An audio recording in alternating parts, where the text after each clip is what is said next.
النبي صلى الله عليه وسلم إياكم والظن فإن الظن أكذب الحديث أو كما قال عليه الصلاة والسلام। নবী বলেন অধিক ধারণা করো না, অধিক ধারণা থেকে বেঁচে থাকো, কারণ অধিক ধারণা করাটাই হলো গুনাহের মূল, পাপের মূল। অধিক ধারণাই হলো মিথ্যার মূল, অধিক ধারণা করাটাই মিথ্যাবাদী হওয়ার জন্য যথেষ্ট। ধারণা করে একটা কথা বলে দিল, ওই লোকটা জানেও না কিছু, একটা বলে দিল হঠাৎ করে। আমার কথা বুঝতেছেন না? বুঝতেছেন না? আমি একটু দ্রুত বলি তো, অনেক কথা বলতে হবে না। ওয়ালা ইয়াগতাব বাযুকুম বাযা, শেষ তিন শব্দ এখানে তিনটা নসিহত করছে। এক নম্বর ধারণা, অধিক ধারণা, অনুমান করে কথা বলো না। আলহামদুলিল্লাহ, ধারণা করে কথা বলবো, দলিল না পাইয়া ধারণা করে কথা বলবো নাকি? কেউ কের বিরুদ্ধে দলিল না পাইয়া ধারণা করে বলবো না। চলেন তার দ্বারে যাই, ভাইয়ের দ্বারে যাই, যে জিজ্ঞেস করি ভাই এরকম একটা কথা, তাই কি পরিষ্কার করে যাবেন এখান থেকে, খবরদার। এক। দুই নম্বর, ওয়ালা তাজাসসু, দোষ ত্রুটি খুঁজো না। নিজের দোষের অভাব নাই, অন্যের দোষ খোঁজে। সবচেয়ে যারা বড় দোষ খোঁজে তাদের বড় দোষ বলে দিচ্ছি। যারা মানুষের দোষ খোঁজে সবচেয়ে বড় দোষ হলো যে মানুষের দোষ খোঁজে, এটি হলো সবচেয়ে বড় দোষ। এ যে একটা ব্যাধি, মানে ওর কলমের মধ্যে ঢুকে গেছে, এই ব্যাধির থেকে বেরোতেই পারে না। উনি একাই ভালো আর পৃথিবীর সবাই কি খারাপ। وقال تعالى قل كل يعمل على شاكلته فربكم أعلم بمن هو أهدى سبيلا। পৃথিবীতে যত মানুষ আছে প্রত্যেকে তাকে সঠিক মনে করে, তার জ্ঞানকেই সঠিক মনে করে। আমি ঠিক, সবাই বেঠিক, আমি ঠিক, সবাই বেঠিক। আল্লাহ বলেন না না, যদি জানতে হয় তোমার প্রভু যে কে যে সঠিক পথে, হৃদয়ের পথে আছে, তাহলে তোমার প্রভুর কাছে জানতে পারবা, প্রভুর ইলম থেকে জানতে পারবা।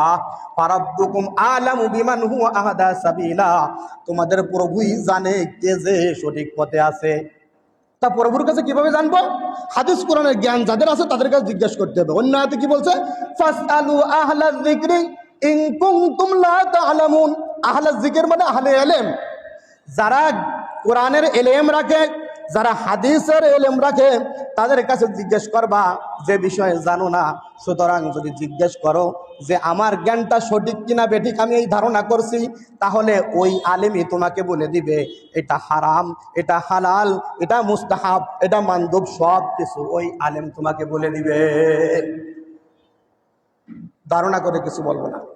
তাহলে দুইটা পাইলাম, একটা হলো ধারণা করবো না, একটা হলো মানুষের দোষ খুঁজবো না। ওয়ালা ইয়াগতাব বাযুকুম বাযা, একে অপরের গীবাত করবো না। এইটা নিয়েই আমার কথা, এই গীবাতের তাফসীর। যারা যারা আছেন, কে কে গীবাত করেন সে জানেন, আর জানে কে? আল্লাহ। আরো কেউ কেউ জানে, তাই জানাইতেছি, বলতেছি। যে যে গীবাত করেন, আর আমি যদি গীবাত করি, কে কে জানে আমার গীবাতের ব্যাপারে? জানাই দিই। এক নম্বরে জানে কে? ইন্না রাব্বাকা লাবিল মিরসাদ। শিকার করার সময় শিকারী যেমন তাকায় থাকে, উৎপাতে তাকায় থাকে, শেষ ঘাই দেওয়ার জন্য, শেষ চূড়ান্ত পর্যায়ের জন্য, ঠিক আল্লাহ পাক আমার আপনার দিকে ওরকম তাকায় আছে। খুযুহু ফাগুল্লু সুম্মাল জাহিমা সাল্লু সুম্মা ফি সিলসিলাতিন দারুহা সাবউনা দিরান ফাসলুকু।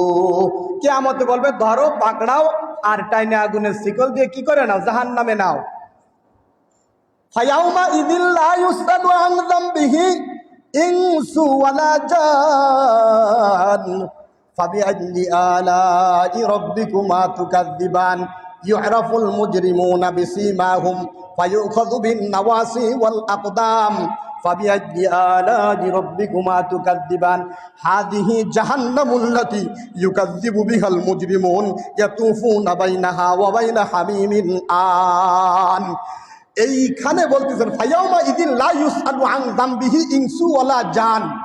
কিয়ামতের দিন কোনো মানুষকে, কোনো জিনকে জিজ্ঞেস করা হবে না তুমি এই এই গুনাহ করছো, এটা জিজ্ঞেস করা হবে না। শুধু তাই তো বাইসে গেলাম। তারপরে কি বলতে শোনেন, জিজ্ঞেস করা হবে না। লা ইউসআলু আন যামবিহি ইনসু ওয়ালা জান।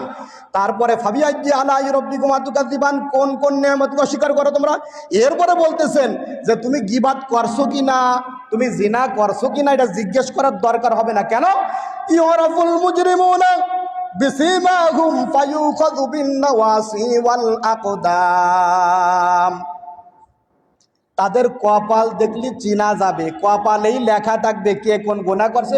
কপাল দেখলি বোঝা যাবে এটা মুজরিম আর এটা মুমিন, আর দেখলেই বোঝা যাবে। ওয়ামতাজুল ইয়াউমা আইয়ুহাল মুজরিমুন, সূরা ইয়াসিন পড়া হয় নাকি? কোথায় আছি আর কোথায় আমি আর কোথায় কে? ফজরের পরে সূরা ইয়াসিন পড়লে দোয়া কবুল হয়, মনের নেক মাকসাদ পূর্ণ হয়। সময় আছে ইয়াসিন পড়ার, কি দ্রুত। ইল্লা ওয়াহিদ ইতনা ইল্লা কলিল, অল্প কিছু লোক পড়ে আর সব আমরা ঘুরে বেড়াই। কোথার থেকে কিভাবে আমাদের দেশে রহমত আসবে, বরকত আসবে? নিজের আমল আমারই ভালো না, আপনাদের কি বলবো? খালি পরের দোষ, ওই লোক খারাপ, আমি ভালো। ওয়ামতাজুল ইয়াউমা আইয়ুহাল মুজরিমুন, আজ গুনাহগাররা আলাদা হয়ে যাও, এমনি অটোমেটিক আলাদা হয়ে যাবে, কিচ্ছু করতে হবে না। সুতরাং আমি গীবাত কার কার করতেছি কিয়ামতে সব পরিষ্কার হয়ে যাবে। গীবাতের ব্যাপারে 1 নম্বরে জানে আল্লাহ, আর কে জানে? 2 নম্বরে আমি তো জানি, 2 নম্বরে আমার কাঁধে যে আছে, কারা আছে? কিরামান সাহেব আর কাতিবিন সাহেব আছে না? হুজুর ওনারা কি সাহেব হইতে পারে? আমি যদি আব্দুর রাজ্জাক সাহেব হইতে পারি, কেন নাম কিছু মনে করেন না, আমি যদি নাসরুল সাহেব হইতে পারি, তা কিরামান সাহেব আর কাতিবিন সাহেব তারা সাহেব হইতে পারে না? ওরে বাবা, মালিক সাহেব আছে না, জাহান্নামের দারোগা মালিক সাহেব, তা মালিক সাহেব বসে রয়েছে এইরকম চাপাটি নিয়ে, যে কে কে কি বাদ করছে তারে তারে কিরামান কাতিবিনের সাথে সব লিখিত জায়গা মতো দিয়ে দিচ্ছে, সময় মতো দিবে। তাহলে 2 জন হলো, 1 নম্বরে আল্লাহ, 2 নম্বরে ফেরেশতারা, 3 নম্বরে আপনার সাথে যে একটা আমল নামা আছে জানেন তো? এই আমল নামায় লেখা আছে ইকরা কিতাবাক কাফা বিনাফসিকাল ইয়াউমা আলাইকা হিসাবা হাসিবা। ওখানে লেখা আছে যে কিয়ামতের দিন জিজ্ঞেস করবে না, আল্লাহ পাক বলে ইকরা কিতাবাক, তোমার উপর কোনো জুলুম আমি করি নাই, তোমার কিতাব তুমি পড়ো, আমল নামা পড়ো। কাফা বিনাফসিকাল ইয়াউমা আলাইকা হাসিবা, আজ তোমার নিজের হিসাবের জন্য তুমি নিজেই যথেষ্ট, আমার কাউকে কিছু বলা লাগবে না। ওইখানে সব লেখা আছে। আউদিয়াল কিতাব ফাতারুল মুজরিমিনা মুশফিকিনা মিম্মা ফীহি ওয়া ইয়াকুলুনা ইয়া ওয়াইলাতানা মা লিহাযাল কিতাবি লা ইউগাদিরু সগীরাতান ওয়ালা কাবীরাতান ইল্লা আহসাহা ওয়া ওয়াজাদু মা আমিলু হাযিরা ওয়ালা ইয়াযলিমু রাব্বুকা আহাদা। আল্লাহ বলবে এইখানে সব লেখা আছে। গুনাহগাররা দেখে বলবে, আরে কবে কোন সালে কি ওয়াকাম করছিলাম, সব সগীরা কাবীরা ছোট বড় সব গুনাহই তো আছে।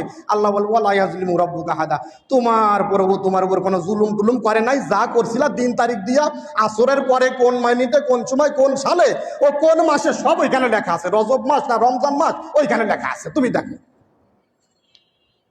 যারা গীবাত করছে তাকে সব লেখা থাকবে।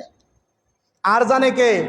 যে জমিনের উপর বসে গীবাত করতেছেন সেই জমিনে, ওই জমিনে সাক্ষী দিবে। আর জানে কে? যে জবান দিয়ে করতেছেন, হাত পা চোখ কান।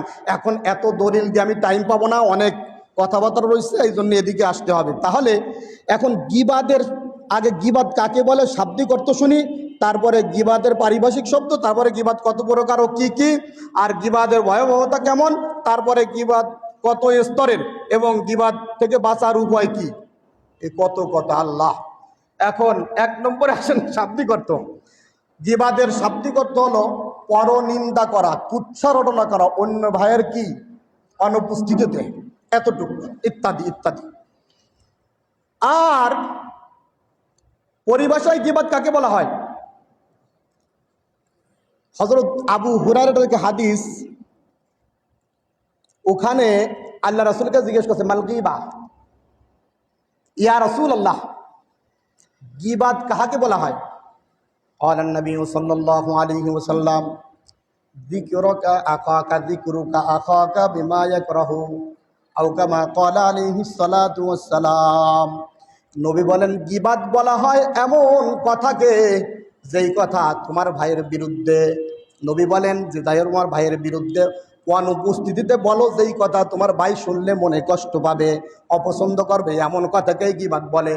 তখন আবার জিজ্ঞেস করলেন ইনকানা, যদি যে কথাটা বলছি এই গীবাতটা যদি ওই ভাইয়ের মধ্যে থাকে, এই দোষটা যদি সেই ভাইয়ের মধ্যে থাকে, মানে বলতেছে অমুক লোক মসজিদের টাকা চুরি করছে, অমুক লোক মসজিদে এসে এরকম মানুষের কষ্ট দিছে।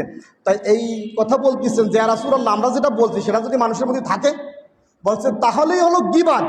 আর যদি ওয়াইল্লাম তাকুন, যদি তার মধ্যে না থাকে তাহলে সেটা কি বুহতান ফাকাদ বাহাত্তা, তাহলে তুমি কি করলা, মিথ্যা অপবাদ দিলা।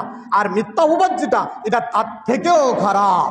সহজে বোঝায়, যে কথাটা বলতেছেন সেটা যদি ভাই করে থাকে, তার অনুপস্থিতি অগোচরে বলতে এটা হলো গীবাত।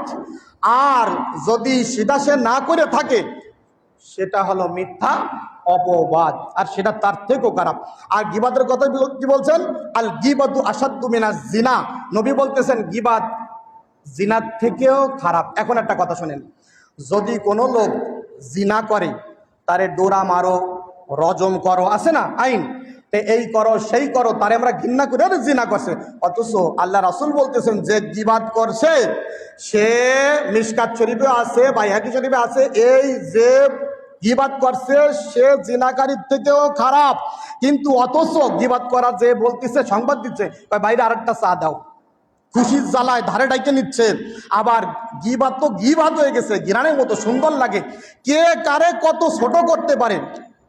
বিসমিল্লাহির রহমানির রহিম, ওয়াইলুল লিকুল্লি হুমাযাতিল লুমাযা। খালি তো দিনভর পড়ি কিন্তু আমল হচ্ছে নাকি? ওয়াইলুল লিকুল্লি হুমাযাতিল লুমাযা, ওয়াইলুন মানে ধ্বংস অনিবার্য। বলছে কি আল্লাহ, আল্লাহর কথা কি রদ হবে নাকি? ওয়াইলুন ধ্বংস অনিবার্য, হুমাযাতিল লুমাযা যারা মানুষের সামনে কষ্ট দেয় এবং পিছনে কষ্ট দেয়। আপনারও তো ভালো লোক, কষ্ট দেন না, আমার মাঝে মধ্যে হয়ে যায় মসজিদে, আমি তো কথা ঠান্ডা মাথায় বলতে পারি না। ওয়াইলুল লিকুল্লি হুমাযাতিল লুমাযা, যে সামনে কষ্ট দেয় তাও ধ্বংস, যে পিছনে মানে গীবাত করে সেও ধ্বংস।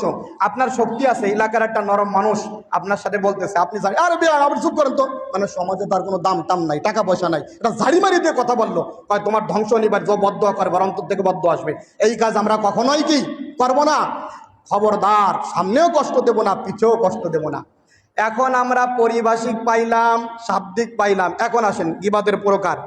গীবাত প্রথমত 5 প্রকার। কয় প্রকার? মনে থাকবে ভাই?